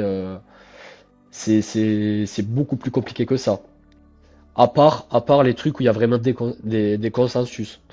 Oui. Les consensus, c'est là vraiment où tu as eu beaucoup d'études, où tu as des experts qui sont réunis, où ils se sont dit, bon d'accord, on a assez maintenant de fonds, on a assez de bagages pour dire que ben oui, ça c'est bon, c'est sûr et certain, on peut pas se louper, ça c'est bon. Là, il y a vraiment consensus. Sur le reste, ben, c'est un peu plus nuancé. C'est plus des tendances. C'est plus des tendances. Et mais c'est pas. En fait, la science, t'as toujours des biais, t'as toujours un intervalle de confiance, mais c'est pas du 100%. C'est vraiment des statistiques, quoi. On fait des études sur des gens qu'ensuite on extrapole. Mais et c'est comme ça que la science et que la médecine fonctionne. Et c'est comme ça qu'il faut voir, grosso modo. Alors, je vais revenir sur ce que tu as dit avant quand tu as parlé de la cryothérapie qui pourrait être dans certains cas contre-productive. Je voulais parler des tendinites. Il y a beaucoup de personnes, tu vois, dans des retraites de yoga qui viennent, qui me disent j'ai des tendinites. Moi-même, tu vois, quand je suis arrivé quand j'étais ingénieur, j'avais un métier où je cliquais énormément sur la souris. Ouais, la bonne épicondylite, c'est ça. Et j'avais plein de collègues qui avaient des souris ergonomiques comme ça, et je me foutais un peu d'eux en me disant mais quand même c'est pas en cliquant sur une souris. Et bon, ben je me suis chopé la fameuse épicondylite. Ouais. Le TICL bon. Alors il y a des personnes qui m'ont dit repos et froid. Qu'est-ce que tu peux me dire sur ça? À l'heure d'aujourd'hui, j'ai envie de te dire c'est tout l'inverse. C'est tout l'inverse. Alors déjà sur la tendinite, alors je vais faire un peu mon relou, mais c'est un peu le terme. On ne dit pas tendinite, on dit tendinopathie. Tendinopathie pour pathologie du tendon. En fait, de dire tendinite, ça sous-entend qu'il y a une inflammation au niveau du tendon. Et on sait qu'aujourd'hui, en fait, sur des tendons qui sont douloureux, t'as pas forcément un mécanisme inflammatoire. Donc c'est pour ça que maintenant on parle plutôt de terme général de tendinopathie. Il peut y avoir de l'inflammation, mais il n'y a pas de l'inflammation tout le temps. Donc en fait ça dépend de certains symptômes, et c'est là quand tu vas aller voir le médecin ou tu vas aller voir le kiné, c'est là d'identifier si tu as une tendinopathie tendinopathie plutôt inflammatoire. Donc généralement tout ce qui est tendinopathie inflammatoire, ça va être ce qui va être plutôt douloureux un peu au repos. C'est vraiment la petite douleur qui va te réveiller la nuit, le soir, quand tu bouges pas et que t'es devant ta télé. Au contraire, tu as la tendinopathie un peu plus, on va dire, mécanique, qui va te faire mal quand tu vas bouger. Par exemple, quand tu vas faire un mouvement, là, ça va te déclencher la douleur. Par contre, au repos, ça te fait pas mal. Mm. Et en fonction, les traitements seront un petit peu différents. Et pareil, en fonction de de l'atteinte au niveau du tendon, ça va être un petit peu différent. Si tu veux, le tendon, c'est vraiment l'attache entre le muscle et l'os. C'est vraiment une partie qui est très peu flexible, qui s'étire pas du tout, et qui est très très raide et qui te permet d'accrocher le muscle au tendon. Et il y a plusieurs parties dans dans ce tendon. On va dire, plus tu es proche du muscle, mieux c'est vascularisé et mieux ça cicatrise, on va dire. Et plus tu es proche de l'os, plus ça va être compliqué. Plus ça va être compliqué au niveau de la récupération. Euh, donc c'est là où, pareil, c'est du cas par cas. C'est là où il faut vraiment qu'on identifie quel type de tendinopathie tu as. Et en fonction, on va traiter. Mais globalement, pour rester général, euh, les tendinopathies, ça arrive la majeure partie des cas sur un excès de contrainte au niveau du tendon. Sur des gestes répétitifs, mais le plus souvent c'est très répétitif, c'est vraiment sur des trucs répétitifs. Et sur d'autres trucs, sur de la charge un peu plus importante. En fait, tu as chargé ton tendon un peu trop fort et un peu trop de façon répétitive. Donc là, tu as des mécanismes qui vont se mettre en place où tu vas avoir le tendon qui va te générer des messages douloureux. Donc là, ce qu'il faut faire, tout bêtement, c'est alors diminuer temporairement, et je dis bien temporairement, l'activité qui te fait mal pour vraiment essayer de diminuer la douleur au maximum et renforcer progressivement ton tendon. C'est vraiment le D'accord. remuscler petit à petit pour justement lui permettre de répondre aux contraintes que tu lui appliques. En fait, le but c'est de renforcer ton tendon suffisamment pour qu'il puisse résister à toi ce que tu lui donnes, grosso modo. Et ça, c'est le traitement principal, c'est le gold standard. Et après, c'est tout ce qui est thérapie passive autour, c'est ce qui va te soulager. Un massage, pourquoi pas, du chaud, pourquoi pas. Le froid, je suis pas fan pour les mêmes raisons que je t'ai dit là, tout à l'heure, que ça peut être anti-inflammatoire, mais comme je dis, hein, du coup, ça marcherait surtout sur les tendinopathies inflammatoires. Mais je suis pas fan du froid. Je suis pas fan du froid, ça peut retarder un petit peu la reconstruction au niveau du tendon. Enfin, la Il y avait, récupération. il y avait une image que j'aimais bien, c'était imaginer une route sur laquelle il y avait des voitures qui passaient, puis d'un coup il y a des camions qui passent, on va dire que c'est un Ouais, tendon. Donc la route est endommagée, et il faut faire des travaux. ouais, Et ces travaux-là, si tu mets du froid, c'est comme si tu stoppais les travaux, quoi. Donc ouais, ben exactement. en fait, tu diminues ta douleur. Alors si c'est insupportable peut-être, mais tu diminues ta Ouais, douleur, mais tu derrière vois, tu permets pas de de se récupérer reconstruire, quoi. totalement le tendon. Mais en fait, tu vois, dans des phases très algiques, faire un peu de repos, un peu de glace si t'as envie, pourquoi pas, mais une fois que t'as plus la douleur, là, faut venir le renforcer. En fait, si tu viens faire du repos et de la glace, alors oui, au bout d'un moment, tu auras plus mal. Et quand tu vas aller rattaquer tes activités qui t'ont fait mal, tu as de fortes chances que ça te refasse mal derrière. A contrario, si tu viens renforcer ton tendon, tu vas justement l'entraîner à résister aux contraintes que tu vas lui appliquer. Et c'est là toute la nuance un petit peu. Mais si tu veux, en fait, un tendon, quand tu as une lésion au niveau du tendon, en fait, faut voir ça comme un donut. En Ouais. fait, t'as les fibres qui ont cassé, qui ont dégénéré, tu vas pas pouvoir les récupérer. Elles sont pétées, enfin, entre guillemets, elles sont pétées. Donc, ce qu'il faut faire, c'est renforcer ce qu'il y a autour. Tu renforces les fibres qui sont encore saines. Donc, c'est ça, d'où l'intérêt de venir renforcer un tendon. C'est très, très, très important. Donc, les tendons, aujourd'hui, c'est tout simple, hein. C'est vraiment venir renforcer, et, en priorité renforcer et à côté, faire tout ce qui te diminue les douleurs. Soulager, confort. Voilà, grosso modo. Et petite question, si moi là donc j'ai une tendinite, Ouais. que j'ai pas forcément les connaissances pour faire le renforcement, et donc j'ai besoin d'aller voir un kiné. Ouais. Vu qu'il y a la case prise de rendez-vous, on va aller voir le médecin généraliste. Alors je sais que maintenant il y a des kinés où tu peux y aller directement, Ouais. mais tu vois, ça a un certain temps. Est-ce que pendant ce temps-là, je préconise le repos et le froid, ou qu'est-ce que... Non, non, non. Moi, tout bêtement, c'est pareil, c'est savoir écouter son corps, c'est juste limiter un petit peu les activités qui font mal, mais tout en continuant à bouger et le stimuler, quoi. Imagine, toi, t'as mal quand tu fais certains mouvements, tu vas juste diminuer ce mouvement temporairement, mais tu vas continuer à le faire, juste pour pas que ça flambe, quoi. Hmm. Moi, ce que je dis à mes patients, généralement, une gêne, c'est toléré, une douleur, non. On va dire sur une échelle sur une échelle de 0 à 10, où 0, t'as pas du tout mal, 10, c'est une douleur atroce. 0, tu peux aller jusqu'à 3, 4 sur 10. Au-delà, non. Au-delà, non. Un tendon, il a besoin d'être mis en contrainte, donc faut surtout pas faire du repos strict. Moi, je parle plutôt de repos relatif. Donc, faut continuer à le bouger, mais sans aller sur du surmenage. Ok. Voilà, tout simplement. Dernier sujet, alors je voulais parler mal de dos, sédentarité, peut-être en surface. Je sais que tu m'avais Ouais. dit que c'était un sujet qui pouvait prendre le même temps que tout ce dont on vient de parler. Moi là, les points les plus qui reviennent le plus souvent sont liés, tu vois, aux douleurs de dos. On est énormément à avoir des douleurs de dos. Moi, le premier, j'ai bossé pendant longtemps dans un bureau en tant qu'ingénieur. Bon, j'ai pas manqué d'avoir des douleurs de dos un peu partout. Ouais. On entend souvent que le dos est fragile, qu'il faut faire attention quand on se baisse. Est-ce que tu peux parler de ça, peut-être démystifier certains points sur cette partie douleur de dos et qui est liée, à quoi c'est lié la plupart du temps, etc. Un mal de dos, c'est très complexe. Là, honnêtement, je vais pas te dire d'où ça peut venir. C'est très, très, très complexe. Il peut y avoir des milliers de raisons à ce que tu as mal au dos.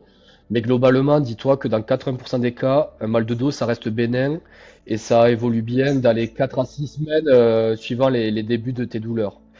Et dans tous les cas, généralement, ce qui permet de mieux traiter les lombalgies, c'est de bouger, tout simplement. Le dos, c'est quelque chose de très très fort, à défaut de ce qu'on entend beaucoup. C'est une partie du corps qui est très complexe, qui est articulée, où il y a beaucoup de masse musculaire. C'est quelque chose qui est très très fort. Et d'où l'importance de venir justement le solliciter, de venir l'entraîner, de venir l'entretenir. Et c'est là un petit peu toute la nuance où les gens ont beaucoup mal au dos. C'est parce que on commence à avoir une société qui est très très sédentaire. On reste beaucoup assis, on bouge beaucoup moins. Il y a tout qui est fait un petit peu pour venir vraiment nous assister, hein. Tu vois, on a tendance à beaucoup fragiliser le dos, à dire que le dos c'est quelque chose de fragile. Et alors que pas du tout, généralement le problème c'est surtout ces discours-là qui vont te dire que le dos c'est une structure de fragile, qu'il faut y faire attention, pas se pencher en avant, ça peut faire mal au dos. Et en fait c'est tout l'inverse. Tu vois, les gens qui tiennent ce discours, c'est des gens qui vont faire mal aux gens. En fait le problème aujourd'hui c'est pas vraiment le mal de dos. Pour moi, tu vois, c'est vraiment plus le fait qu'on le sollicite moins. Donc indirectement la sédentarité. Tu vois, on a tout qui est fait pour nous assister, on passe notre temps assis, on est sur les téléphones, on prend la voiture pour aller faire 2, 3 courses.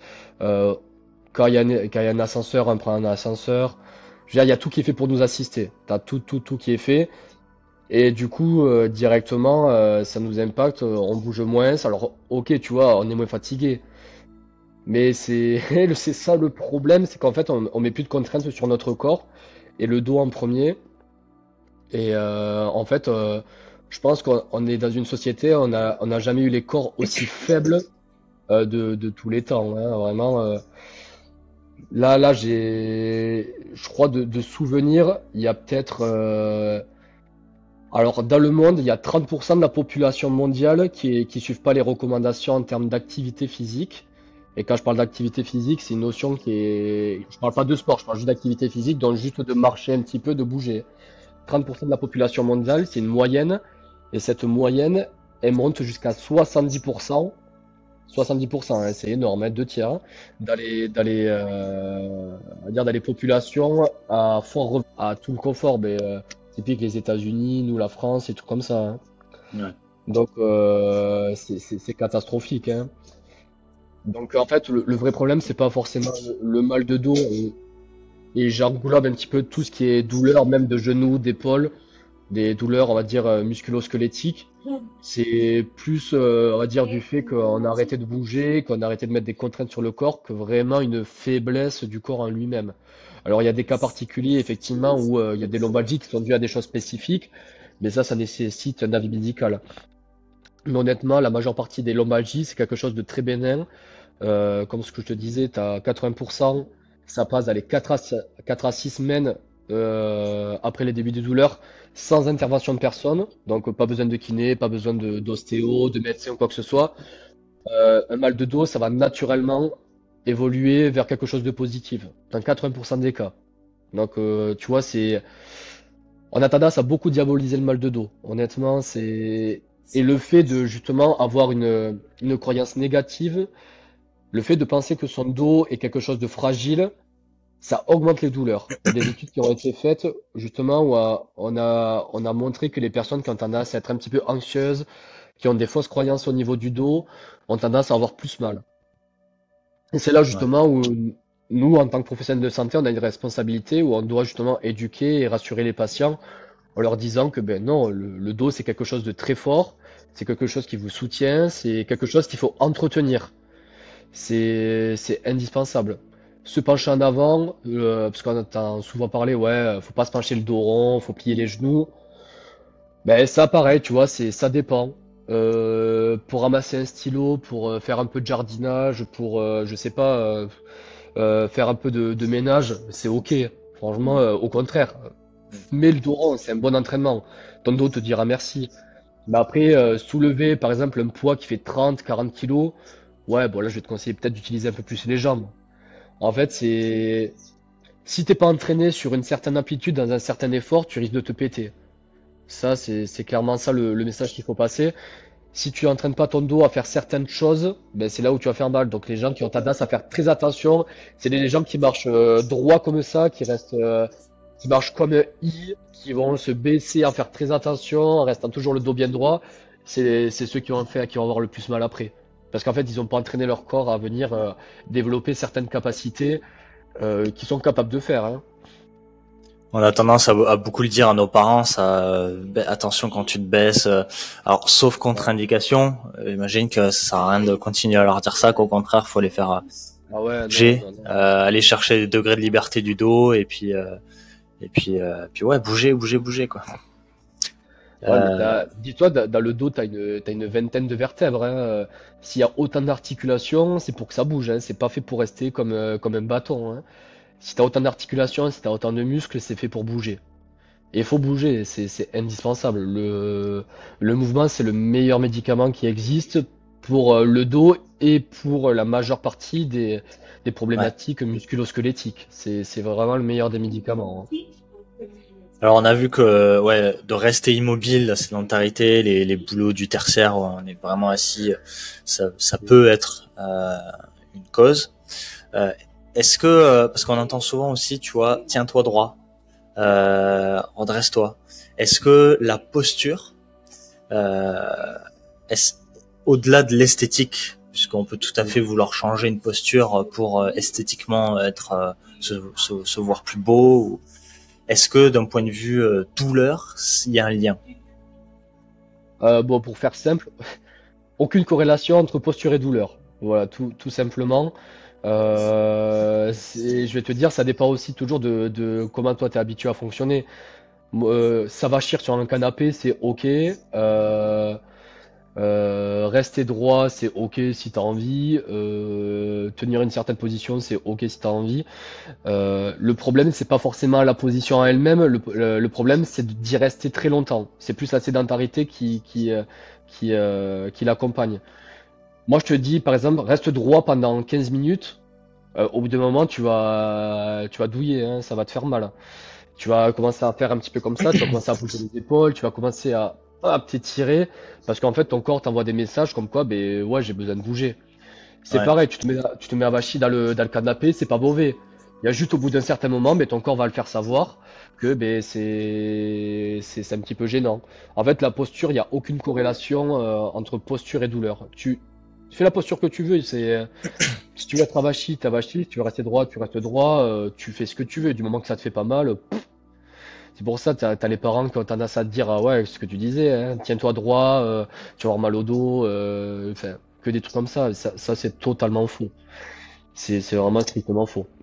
Moi, j'ai longtemps cru que des douleurs que j'ai, tu vois, au niveau du haut du dos étaient liées à ma posture. Parce que, tu vois, euh, de par le sport que je fais depuis un moment, là, la boxe, on est Mm. souvent les épaules en avant, Ouais, des de, épaules en de avant, par ouais. le métier. Donc, j'ai vachement, tu vois, les épaules en avant, même peut-être un peu la tête, légèrement courbée, tu vois. Ouais, Et j'ai longtemps fait un lien entre ça. Alors, je suis pas tombé dans les t-shirts posturaux. ouais. Euh, mais Mais t'y as pensé. mais j'y ai pensé. J'y avais pensé il y a un moment de ça. Non, en Euh, fait, ouais, vas-y, vas-y. mais non, mais tout ça pour dire que ouais, ce qui fait que j'ai mal, c'est que je reste dans une position. Tu vois là, par exemple, ça fait plus d'une heure qu'on discute. Je suis assis sur une chaise. Bon, ben, j'ai Mm. qu'une hâte, c'est d'aller bouger, bouger Ouais, mon ouais, dos. ouais. Mais ouais, ça revient à ce que tu dis. Mais oui, donc les t-shirts posturaux, ça, pareil, on en voit un peu moins maintenant, je Honnêtement, trouve. Mais il y honnêtement, avait là, énormément de pubs. Hein. ouais, non, ouais, les t-shirts, ouais, les trucs perco là, mais honnêtement, ça vaut pas plus qu'une merde. Ouais, désolé du mot, mais vraiment, c'est prendre les gens pour des cons, hein. Ça, clairement, s'il y a un Les truc jeunes que du je veux bien Sud-Ouest tacler, reviennent. ouais, non, mais si je veux bien tacler un truc, c'est ce genre de matériaux pseudo-médicaux qui te disent que faut se redresser, que ça permet d'améliorer la posture. Déjà, comme je t'ai dit, il y a aucun lien entre posture et douleur. Et les t-shirts posturaux en eux-mêmes, ils ont pas plus d'efficacité que des t-shirts moulants en lycra, tu vois. Hmm. Sauf que le t-shirt perco, il va coûter plus de 100 euros. Ton lycra, tu vas l'acheter 10 euros chez Decathlon ou Intersport ou ce que tu veux, tu vois. C'est du marketing sur la santé. Et moi, tu vois, c'est ça qui me gonfle un petit peu. Ouais. Et juste pour en revenir au niveau de tes épaules, en fait, c'était ce que je te disais un petit peu à un moment, c'est juste que ton corps est un petit peu le reflet des contraintes que tu appliques. C'est juste que ben, tu as fait beaucoup de boxe, donc en fait, ton corps s'est adapté à cette position, tu as gardé cette position juste parce qu'en fait, tu t'es entraîné sur cette position. C'est pas forcément mauvais, hein, au contraire, c'est juste que toi, vu que tu as fonctionné comme ça, ben, ton corps s'est adapté à ça. C'est comme, si tu veux, les coureurs. Les coureurs ont tendance à avoir des tendons d'Achille, des tendons au niveau du talon qui sont un peu plus raides que la normale. C'est juste pour une question d'économie d'énergie, pour restituer de l'énergie. En fait, d'avoir un tendon un peu plus raide, ça permet de venir restituer de l'énergie beaucoup mieux. Que si tu avais un tendon Hmm. qui était un peu plus souple, le muscle est beaucoup plus souple, mais en fait, tu perds de l'énergie en faisant des mouvements un petit peu superflus. En fait, c'est vraiment la résultante de ce que tu appliques à ton corps. On Il en n'y a pas revient de au sujet des étirements, où on parlait d'objectifs aussi, de pourquoi on s'étire. Là, en l'occurrence, d'avoir des tendons souples, c'est pas du tout indiqué. Donc, si on a un objectif de course, puisque justement, par il y a exemple. besoin Ouais. d'avoir un certain En fait, si tu rebond, un cherches à avoir certain des tendons tonus. souples, moi, ouais, si tu cherches à avoir des tendons souples pour courir, moi, je trouve pas ça intéressant. Par contre, t'étirer parce que ça te fait du bien après avoir couru, pourquoi pas, hein. Hmm. Comme je te disais, c'est vraiment un truc, pourquoi pas. Mais c'est toujours pareil, c'est ce qu'on dit, c'est quel objectif on met derrière ce qu'on fait. C'est qu'est-ce qu'on vise, qu'est-ce qu'on veut faire. Ok. On fixe un objectif et en fonction de l'objectif, on va mettre en place des choses en place, tu vois. Si tu avais un conseil à donner, tu vois, pour les personnes qui travaillent dans des bureaux, donc qui sont assis longtemps, tu vois, tu peux être parfois 4 heures assis et je parle pas même des dégâts au niveau des yeux, mais juste rien que des douleurs de dos. Euh, est-ce qu'il faut s'accorder des pauses pour bouger? Est-ce qu'on peut le faire au bureau? Est-ce qu'il y a qu'est-ce qu'on peut faire pour parce que parfois on bosse, on n'a pas le choix, quoi, tout simplement. Donc Ouais, on mais ce est que j'allais te voué à dire, avoir mal au dos. en fait, c'est ce que j'allais te dire, c'est surtout qu'est-ce que ton patron t'autorise de faire.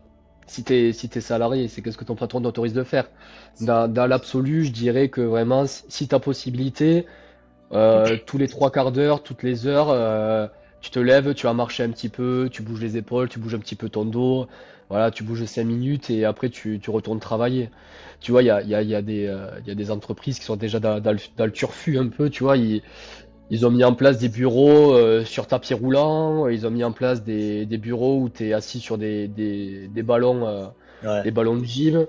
T'as des bureaux que tu peux surélever juste pour te mettre debout sans forcément de marche à pied, mais t'as des bureaux où tu peux varier un petit peu la hauteur. Je sais pas, ce qui te permet de travailler des fois debout un petit peu.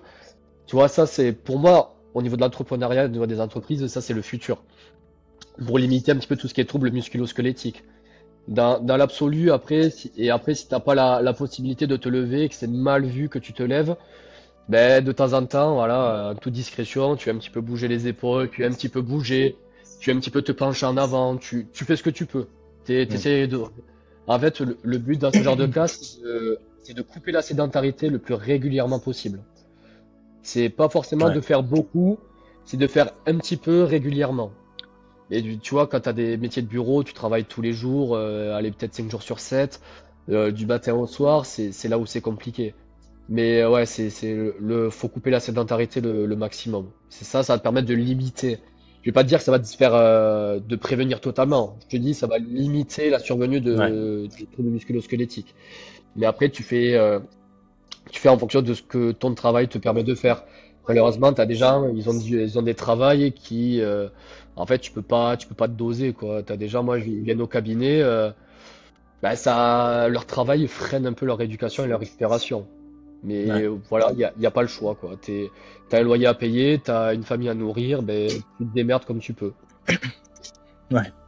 C'est ça qui est quand même, bon, c'est triste, hein, mais je pense qu'il y a de plus en plus de patrons, et j'espère hein, que ça va évoluer, qui mettent en place de l'ergonomie au travail, justement par rapport à ça.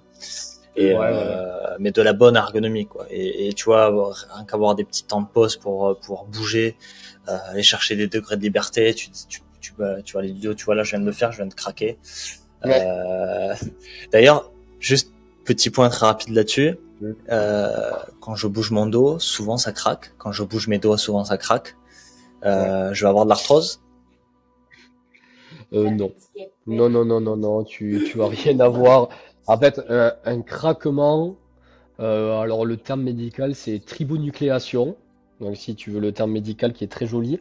En fait, tu vas juste mettre, on va dire, ton articulation sur une amplitude assez importante pour qu'on va dire en fait, si tu veux ton articulation, elle est baignée de liquide qui s'appelle le liquide synovial, qui est entouré d'une capsule. Quand tu vas mettre ton articulation sur une certaine amplitude, eh ben, tu vas augmenter le volume de cette articulation et tu as une espèce de bulle d'air qui va se former. Et c'est juste la formation de cette bulle d'air qui va se dissoudre qui va former le bruit. Et c'est ni plus ni moins. Et Ouais, ça t'augmente pas le risque d'arthrose. C'est pas dangereux. C'est quelque chose de normal. Tu vois, ce craquement, t'as vraiment pas à t'en faire. T'as souvent des gens qui te disent, ben, j'ai besoin de me faire craquer pour que ça fasse du bien. c'est Donc, vrai. Moi, ça me fait du bien. Ça me ben, fait moi du aussi. bien. Moi aussi. Ouais, Et t'as beaucoup de phénomènes qui se passent lorsque tu te fais craquer ou que quelqu'un te fait craquer. Ben, il y a le fait déjà que quand tu vas te faire craquer, tu vas chercher une amplitude. Donc déjà, tu vas bouger. Donc déjà, ça va te faire du bien, le mouvement en lui-même. Et le craquement, ça a été beaucoup étudié parce que c'est beaucoup utilisé dans beaucoup de thérapies, que ce soit la kiné, l'ostéopathie, chiropracteur, etc. Et il y a beaucoup de oui, mythes et beaucoup de controverses autour de ça. Et, euh, et ce qu'il en sort aujourd'hui, c'est que en fait, un craquement, c'est tout simplement, ce que je t'expliquais, c'est juste une bulle d'air qui se forme, et ça fait du bien parce que physiologiquement, quand tu fais craquer une articulation, tu as des boucles réflexes qui se font, où justement ton corps va derrière venir sécréter des endorphines, de la dopamine, ce qu'on appelle des endocannabinoïdes, enfin tout ce qui est des molécules qui sont antidouleurs, qui sont des molécules bien-être. Donc en fait, tu vas avoir un shoot ouais, de molécules qui vont partir dans ta circulation sanguine, qui vont faire te sentir mieux. Et tu remarqueras que quand tu te fais craquer, tu réessayes 4 heures après, ça va recraquer aussi. oui, Avant, on avait tendance t'as beaucoup de gens qui vont te dire, ah ben attends, je t'ai remis une vertèbre en place ou t'as un truc de décalé, je te remets en place. Ah, c'est totalement faux. Tu vas venir faire Bah, craquer un mec. c'est ce qui se dit souvent, tu vois, et c'est ça parce que tu vois quand tu vas chez un kiné, chez un ostéo qui fait une manipulation et ça craque. En fait, il allait pas chercher le craquement, il allait chercher de la mobilité. Mais moi, j'ai déjà été chez un ostéo qui m'a mis debout, qui m'a dit il y a le bassin ou la vertèbre décalée, je le vois, il y a l'épaule plus basse, et qui m'a fait une manipulation. Ouais. Ça a craqué, ça m'a impressionné. Je connaissais rien, je me suis dit putain, ça a fait quelque chose au Ouais, niveau ça de t'a fait mes du os. bien. Au niveau de mes os, ça m'a fait quelque chose. Et puis lui-même m'a confirmé en me disant, je vous ai remis, il y avait une petite vertèbre déplacée. Et puis en fait, ouais, c'est démystifié. Et maintenant, je me dis, mais c'est à la limite du charlatan, quoi. C'est-à-dire, comment on peut dire que on remet des vertèbres, on remet enfin, je sais pas. Est-ce que c'est comme ça que Ouais, je l'ai perçu, moi, quand j'ai vu ce ouais, qui était fait. c'est gros sujet à débat, mais qui a son consensus. Ça, on est sûr et certain que les vertèbres ça se déplace pas, le bassin ça se décale pas, une côte, pareil, ça saute pas. Il y a des études qui ont été faites où justement ça a été fait avant, après manipulation, où tu passais des examens complémentaires, des imageries. Il y a des thérapeutes qui venaient identifier potentiellement des déplacements de vertèbres. Ils faisaient une manipulation, ils regardaient après l'imagerie, il n'y avait rien qui avait bougé. Les seules fois où tu peux avoir des vertèbres de déplacés, et je te le souhaite pas, c'est sur des traumatismes à haute intensité, à haute cinétique. Mm. C'est accident de la voie publique, c'est une grosse chute. Moi, je te conseille d'aller aux urgences. Ouais. Et en fait, les gens qui ont ce genre de discours, qui vont te dire, t'as une vertèbre déplacée, t'as un bassin décalé, c'est juste que eux, ils l'ont appris comme ça. Pour eux, c'est pas qu'ils te mentent, hein. Eux, ils sont persuadés que t'as vraiment une vertèbre ou le bassin décalé. Mais l'évaluation, elle est mauvaise, le discours, il est mauvais, le traitement, il est peut-être mauvais. Euh, c'est, ouais, ça peut être du charlatanisme en fonction de comment c'est dit au patient. Et moi, j'aime pas de ce discours dans le sens où, en fait, et c'est là où on va reparler de croyances. On va parler de croyances au niveau du dos, au niveau de son corps. De venir faire croire à une personne que tu as les vertèbres qui peuvent se déplacer, que tu as le bassin qui peut se décaler, c'est lui faire penser que son corps peut se déplacer à tout moment. Donc en fait, Mm. le mec, en fait, il va te trouver la personne va te trouver des problèmes où t'en as pas. Il va te donner une solution qui n'est pas celle forcément la meilleure. Et ensuite, il va te vendre ça comme en te disant, ben, je t'ai remis la vertèbre en place. Et derrière, il va te justifier, il va te dire, tu te sens mieux? Oui, mais c'est parce que je t'ai remis la vertèbre en place. Oui. Mais quel est le comparatif? Est-ce que si le mec, il t'avait pas manipulé, est-ce que ça aurait été la même chose? Peut-être pas. Est-ce que s'il avait fait notre traitement, est-ce que ça t'aurait fait du bien? Ben, sûrement oui aussi. Euh, et en fait, tu as aussi un effet contextuel, te faire manipuler. Il y a des gens, en fait, il y a des gens, ils adorent se faire manipuler, se faire toucher. Et tu as un effet contextuel qui fait que, ouais, ça fait du bien de se faire toucher, de se faire manipuler par quelqu'un. Et je dirais même, tu vois, à contrario, tu as des gens, ils ont très peur du craquement. Et ouais, honnêtement, t'as un mec qui vient te voir, il te dit, ben ouais, on m'a dit de venir vous voir, fallait que je me fasse remettre les vertèbres en place, mais j'ai peur que ça craque et tout. Le mec, si t'as le praticien qui insiste pour venir faire craquer la personne, je te dis, le mec, il va se retourner, il va te mettre une claque dans la tronche, hein. Et il va ressortir de là, il va avoir plus mal que quand il est arrivé. Ouais. Donc en fait, ça dépend de tes croyances. Mais en fait, faut vraiment avoir un discours qui est cohérent avec la réalité. Venir identifier une vertèbre déplacée, c'est impossible. C'est clairement impossible. Il y a plein d'études qui ont été faites. Le toucher d'un thérapeute, les mains d'un thérapeute, moi, un kiné, un ostéo, un médecin, quoi que ce soit, c'est pas un outil diagnostique. C'est pas du tout fiable. Ça a été très bien étudié. C'est pas fiable, ce qu'on appelle un interexaminateur, donc c'est-à-dire d'un thérapeute à l'autre. Donc, tu prends une personne, tu fais passer 10 thérapeutes dessus, les 10 vont te trouver un truc différent. Et pareil, tu prends la même personne, tu vas venir voir un petit peu des choses, tu reviens une semaine après, tu vas essayer de revoir la même chose, tu vas voir une chose différente. Donc que ça soit entre différentes personnes et même en tant que ta pratique personnelle, ce qu'on appelle un intra-examinateur, Il y a des biais qui sont énormes et ça permet pas de diagnostiquer. Bah, ça me fait penser à un post Instagram que j'ai vu il y a un petit moment que tu avais partagé, qui est de galliègue.ostéo. Ouais, je recommande beaucoup, hein. Je recommande beaucoup. Lui, Il a, super bien. il a fait un post, il dit: j'ai mal au dos, ils ont tous une explication différente. L'ostéopathe m'a dit que j'ai le bassin décalé, le podologue que j'ai une jambe plus longue que l'autre, le médecin explique que c'est la faute de l'arthrose, le kinésithérapeute me dit que je ne suis pas assez musclé du dos, l'ergothérapeute que je ne me tiens pas droit, le psychologue me parle d'un conflit entre mon moi et mon surmoi, le chiropracteur m'explique que j'ai une vertèbre luxée, le naturopathe que mon foie doit être purgé, et le sophrologue me fait comprendre que j'ai des mauvaises énergies. Ouais. Qu'est-ce que... Une question pour toi, à Ouais. quoi on reconnaît un bon praticien? Qu'est-ce qui pour toi, c'est bien sûr c'est ton avis, quels sont Voilà, pour ça va toi être mon les avis. red flags? Là où en fait, quand tu vas aller voir un thérapeute, alors généralement c'est médecin, le médecin voit un mal de dos, enfin lui il voit qu'il y a un mal de dos ou quoi que ce soit, tu vas chez le kiné te fait une évaluation et j'insiste bien sur l'évaluation, c'est extrêmement important de faire un diagnostic kiné et que quand, pour ceux qui écoutent, vous allez voir un thérapeute qui vous fasse une évaluation, quelqu'un qui vous fait pas une évaluation, qui fait pas de bilan, honnêtement, barrez-vous. Honnêtement, barrez-vous. Tu peux pas aller traiter quelqu'un si tu sais pas vers quoi tu te diriges. Faut vraiment que tu aies une évaluation au préalable. Et un bon thérapeute, c'est déjà quelqu'un qui va te faire une évaluation, qui va regarder par rapport à ses compétences ce qu'il voit. Si il trouve que ça rentre dans ses champs de compétences, eh bien ok, c'est parti, on va essayer de faire des traitements. S'il voit que ça sort de son champ de compétences, eh ben, tu rediriges vers quelqu'un qui est plus compétent que toi. Ou vers quelqu'un de confiance que tu connais qui est plus compétent. En fait, ben, typique, tu vois, en parlant du mal de dos, ça peut venir de beaucoup de choses.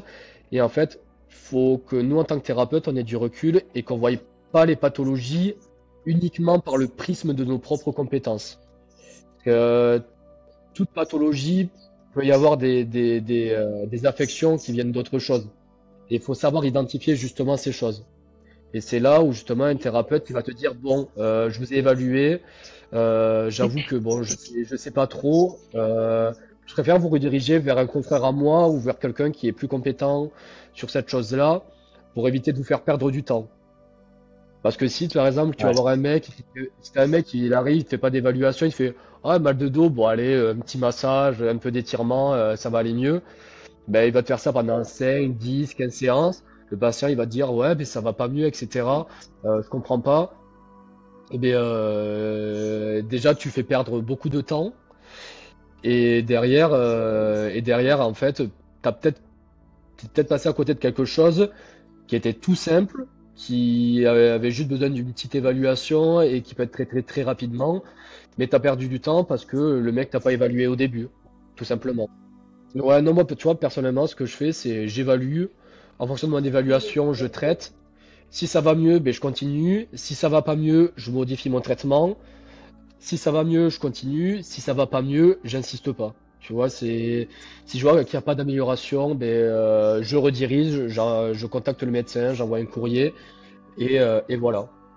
Là où c'est dangereux et c'est là où j'insiste, c'est les gens qui vont trouver des problèmes là où il n'y en a pas. Tu vas voir un thérapeute, il va te dire, ouh, ah oui, ben, t'as la vertèbre bloquée, t'as le bassin décalé, c'est ce qu'on disait tout à l'heure. Et le mec, il va venir te manipuler, tu vas aller un petit peu mieux pendant 3, 4 jours, ça va revenir. Et là, tu vas te dire, ah, ben, j'ai peut-être ma vertèbre qui s'est redécalée. La vertèbre que mon kiné ou que mon ostéo m'a dit s'est redécalée. Ben, je vais retourner le voir. Ben, du coup, ben, tac, tac, tac, tu vas te refaire le même truc, tu vas aller mieux. Et en fait, le mec il va te dire, ouais, ben, c'est que votre vertèbre, elle est stable, il faut revenir régulièrement pour que ça aille mieux. Et en fait, là, tu arrives dans un point où en fait, tu crées une dépendance thérapeutique à ton thérapeute, où en fait, tu vas marabouter ton patient en disant que, ben ouais, tu as besoin de kiné ou d'ostéopathie pour aller mieux. Et si tu Une fais pas ça, dépendance. tu vas pas aller mieux. Et c'est là où c'est extrêmement dangereux. En fait, tu vas mettre le patient dans un cercle vicieux où en fait, il va pas s'en sortir, ou justement, en fait, s'il a pas sa manipulation, s'il a pas son massage, s'il a pas son petit truc qui le fait aller mieux, il va pas s'en sortir. Et en fait, tu crées des fausses croyances, tu crées une dépendance. Euh, Chez certaines personnes, mais en fait, tu vas avoir une emprise psychologique chez le patient qui est hyper importante. Et tu vas tout simplement profiter du patient et tu vas lui vider le portefeuille, quoi, clairement. Ouais. Moi, alors, juste pour une année, j'avais eu un enfant, je crois, il devait avoir 11 ou 12 ans, de pleine santé, genre en pleine forme, etc. Il est tombé, il a fait une chute en skate très fort sur les fesses. La maman, la première chose qu'elle s'est dit, ben, je vais aller voir l'ostéopathe. Bon, après, tu vois, elle aurait pu aller voir l'ostéopathe comme le médecin, comme le kiné, ça dépend chez qui tu tombes, hein. L'ostéopathe, il arrive, il fait, ah oui, ben, tu t'es décalé le bassin, etc. Hop, tu te le remets en place. Il dit, ouais, si ça va pas, tu reviens me voir. Bah, ça allait un petit peu mieux après la séance, mais tu vois, 2, 3 semaines après, ben, ça continue à faire mal. Et du coup, il est revenu, et etc., etc. Ils ont fait ça pendant 6 mois. Et pendant 6 mois, tu vois, le gosse, il avait mal, etc. Et au bout de 6 mois, ben, alors, je lui ai pas demandé combien de séances elle avait fait, hein. Mais dis-toi qu'à coût de 50-60 € la séance, même si c'est remboursé un petit peu par les mutuelles, ça fait mal aux fesses. Et au bout de 6 mois, là, elle s'est Certainement. dit, bon, je vais peut-être aller voir le médecin. Donc elle allait voir le médecin. Le médecin, il fait, oula, une chute comme ça, bon, on va passer une radio au cas où de contrôle. Donc elle a passé une radio. Bon, le gosse, il avait bon, ce qu'on appelle un spondylolisthésis. Bon, c'est un truc assez courant chez le jeune qui est pas forcément symptomatique, c'est pas très grave. Mais tu vois, la maman, elle a commencé à paniquer, elle a fait, ouah, putain, il y a un truc déplacé, etc. Et du coup, t'as le gosse qui est arrivé chez moi. Et la mère m'a expliqué un petit peu tout le processus de soins qu'il y a eu. Et elle m'a expliqué que ben ouais, le thérapeute, il lui a dit, ben ouais, il faut revenir à chaque fois pour remettre sa vertèbre et son bassin en place. Mais au final, tu vois, ça faisait que revenir ces douleurs. Et tu vois, moi j'évalue, etc. Je regarde même pas la radio avant. J'évalue, bah, je vois pas grand-chose, etc. Et je me dis, je regarde, je fais des petits tests, mais tu vois, au niveau du nerf sciatique. Et moi, j'ai l'impression que, tu vois, il y a le nerf sciatique un peu irrité. Je vais faire 2, 3 mouvements, 2, 3 petits trucs, et ça va beaucoup mieux. Et en fait, au final, bah, je pense qu'il y avait une petite partie psychosomatique où t'as l'enfant et la maman qui étaient un petit peu paniqués parce que ça durait depuis longtemps. Donc au final, j'aurais rassuré en disant, bah, c'est pas grand-chose. À la radio, il y a rien du tout. C'est pas grand-chose. T'es jeune, t'es en pleine santé. Fais juste ces petits mouvements pendant de temps en temps. Et si tu vois vraiment ça va pas mieux, tu arrêtes. Et du coup, il est parti de là, tu vois, ça allait beaucoup mieux. Mais du coup, à la maman, tu vois, je lui ai bien expliqué. Ouais, la priorité, quand il y a une grosse chute, un choc comme ça, sur un traumatisme, ouais, tu cherches pas à tergiverser. Tu vas voir le médecin en priorité. Parce que tu tombes sur le cul. Si tu as une fracture qui se fait au niveau du bassin, au niveau d'une vertèbre, chez un jeune, ça peut être grave. Et moi, Ouais. ce qui m'a fait chier, c'est que t'as le gosse, il avait potentiellement une fracture. Il allait voir un mec, le mec l'a manipulé. Donc, manipulé sur une fracture, le mec, le jeune qui a 11 12 ans, si tu vas très fort, je veux pas dire, mais tu peux potentiellement le rendre paraplégique. Tu tues un gosse, tu vois. Le Ouais, mec, donc le mec, il aurait dû entre guillemets refuser la consultation et puis peut-être exactement. renvoyer vers Ouais, le médecin directement. Et là, puis à la limite, enfin voilà, il a manqué de tout ce que tu dis. J'ai l'impression que le mot d'ordre, c'est faire d'évaluation. preuve d'humilité, quoi. Faire preuve Ah, mais d'humilité, évaluer et faire preuve d'humilité par la suite. c'est ça, t'évalues, tu vois que ben il y a des signes de gravité ou des signes qui font que ben ça mérite un petit peu investigation. Tu cherches pas à comprendre, tu fais ben je touche pas, allez voir un médecin, ça rentre pas dans mon champ de compétences, faut exclure qu'il n'y ait pas de fracture. Mais le mec, non, il a juste dit ah ben t'es tombé, ça t'a déplacé une vertèbre, Ouais, je vais te manipuler. Et ça, tu vois, ça m'avait choqué. Ça vraiment, ça m'avait choqué, ça m'avait fait chier. Parce que tu aurais pu péter et détruire la santé d'un ouais, jeune qui a 11 12 ans, qui est en pleine santé, qui est actif, qui fait du sport, sous prétention que toi, tu as évalué que tu avais une vertèbre déplacée, et ce qui est totalement faux. Qui est clairement faux. Donc là, oui, là, on est en plein dans le charlatanisme et on est vraiment sur de l'emprise psychologique. Après, j'ai c'est un c'est- petit, c'est pas, c'est pas courant, tu vois, mais enfin, c'est quand même plus répandu que ce que l'on pense. Mais voilà, tu vois, c'est là où c'est dangereux, c'est qu'en tant que patient, tu sais pas, tu fais confiance au thérapeute que tu vas voir. Donc, tu suis les recommandations, tu suis ce Bah, qu'on c'est te ça. dit. Tu fais Et, confiance. et c'est là où tu vois, en tant que thérapeute, on a une responsabilité qui est énorme. Donc c'est là où voilà, faut avoir du recul sur ce qu'on fait et faut pas être buté borné et quand tu sais pas, tu sais pas. Tu dis je sais pas, je redirige, point barre. C'est là on joue pas avec des petits trucs à la con, tu joues avec la santé des gens. Là, faut pas rigoler avec ça, hein. Bah, clairement. Et puis, tu vois là, juste ce que tu disais, ça aurait pu arriver aussi avec un kiné. En fait, c'est pas le fait que ce soit un ostéopathe, c'est le fait que ce soit une personne qui n'ait pas suivi le processus logique de d'abord faire un diagnostic et puis rediriger. Je sais pas si tu as d'autres points que tu voulais aborder. Moi, j'ai vu à peu près tous les points que je voulais aborder pendant ce podcast. C'est un long Mm. podcast. Il y a tellement d'autres thèmes à aborder qui sont liés à la santé. Tu as parlé du sommeil, il y a l'alimentation, il y a aussi, tu vois, la respiration. Moi, je voudrais faire un podcast sur ce sujet dans pas longtemps. Je me forme sur le sujet. Je découvre des choses incroyables. Donc ouais, est-ce que tu as d'autres sujets sur lesquels tu t'aimerais finir, ou est-ce que tu penses qu'on a déjà matière pour ce premier podcast ensemble? Bon, il y a déjà beaucoup de matière. Après, tu vois, le seul truc, ça serait peut-être parler de sédentarité, mais vraiment de travailler sur le fond. Mais ça, c'est, comme je te dis, c'est vraiment un truc à part et qui peut être très très très long et donc ça serait peut-être un truc à part. Mais après, si vraiment juste pour vraiment parler santé, ouais, quand- que vous allez voir juste n'importe quel thérapeute, toujours avoir du recul un petit peu chez qui vous allez. Faut que le thérapeute soit consciencieux, qui vous dise pas n'importe quoi, qui vous évalue. Après, si vous avez votre thérapeute, ostéo, chiro, enfin n'importe, hein, où vous avez confiance, qui vous fait du bien, pourquoi pas? Pourquoi pas? Mais voilà, une priorité quand même aux médecins. Ce sont, voilà, c'est eux qui va dire le noyau un petit peu de la santé, tu vois. Donc, faut toujours avoir, moi je dis toujours avoir du recul, que ce soit en Ouais. tant que thérapeute et que ce soit en tant que patient. Faire confiance à ce thérapeute, mais voilà, toujours avoir, ne pas hésiter à poser la question à son thérapeute, mais pourquoi vous me faites ça? À quoi ça sert? Qu'est-ce que je peux faire pour aller mieux? Si vous voyez que le mec, il bégaye, il vous trouve une explication qui sort de je sais pas où, bah, c'est barrez-vous, hein. Hmm.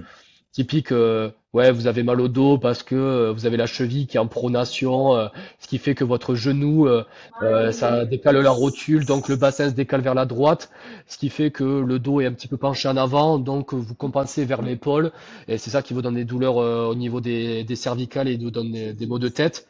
Bah là, barrez-vous, hein. Le mec, il a rien compris. Le mec, il a rien compris. Généralement, ça reste assez simple. Les gens qui vous expliquent simplement avec des choses simples, c'est des gens qui savent ce qu'ils font. Ouais. Ok, bah, je pense que c'est une bonne conclusion. Merci en tout cas Benoît. Ça, on aura peut-être l'occasion de faire d'autres Bah, avec podcasts. Il y a plaisir. tellement de sujets qui intéressent les gens. N'hésitez pas d'ailleurs à proposer des sujets, à poser des questions, hein, que ce soit sur les thèmes qu'on a abordés sur ce podcast, ou sur d'autres thèmes liés à la santé ou au yoga tout simplement. Lâchez votre petit j'aime. Et puis voilà, n'hésitez surtout pas si vous avez des questions. Merci encore Benoît, c'était super intéressant. Ouais, avec grand plaisir, ça me fait plaisir, ouais. Allez, salut Anto!